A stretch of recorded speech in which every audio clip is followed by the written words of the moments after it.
विद्यार्थ्यांच्या विचाराने प्रेरित होऊन कामगार संघटनेची बांधणी केली विष्णू कारंपुरी महाराज। मी जरी कामगार कुटुंबातील असलो तरी कामगार चळवळीत काम करण्याची प्रेरणा हे हिंदू हृदयसम्राट बाळासाहेब ठाकरे यांच्या उद्योग टिकवा कामगार जगवा या उद्देशाला प्रेरित होऊन कामगार संघटना व कामगार क्षेत्रात काम करण्याचा निर्णय घेऊन कामगारांना न्याय व हक्क मिळवून देण्याचा निर्धार केला, अशी माहिती ज्ञान प्रबोधिनीच्या तेलुगू भाषिकांच्या प्रगती या विषयावर माहिती संकलन करण्यासाठी कामगार सेना कार्यालयात आलेल्या विद्यार्थ्यांना विष्णू कारंपुरी महाराज यांनी दिली।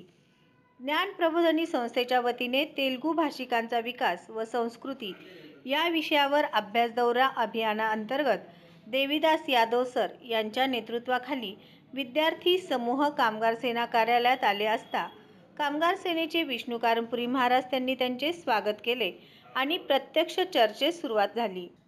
यावेळी ज्ञान प्रबोधिनी विद्यार्थ्यांनी तेलुगू भाषिक समाजाच्या सांस्कृतिक, सामाजिक, शैक्षणिक, आर्थिक व कौटुंबिक समस्याबाबत अनेक प्रश्न विचारले। यावेळी कारंपुरी महाराजांनी सर्व समस्यांवर मनमोकळेपणे संवाद साधला।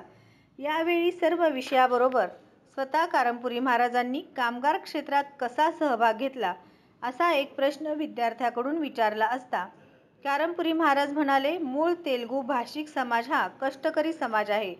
या कष्टकरी कामगारांना त्यांचा हक्क व न्याय मिळवून देण्यासाठी तत्कालीन कम्युनिस्ट पक्षाचे कॉम्रेड व्यंकप्पा मडूर व त्यांचे अनेक सहकारी त्याचबरोबर नरसय्या आडम मास्तर यांच्या चळवळीला प्रेरित होऊन चळवळ करण्याचा विचार पक्का केला। परंतु प्रत्यक्ष कामगार क्षेत्रात काम करण्याची जी प्रेरणा मिळाली ती हिंदू हृदयसम्राट बाळासाहेब ठाकरे यांच्या उद्योग टिकवा कामगार जगवा या विचाराने प्रेरित होऊन कामगार संघटनेची स्थापना करून कामगार चळवळीस पूर्ण वेळ देऊन कामास सुरुवात केली।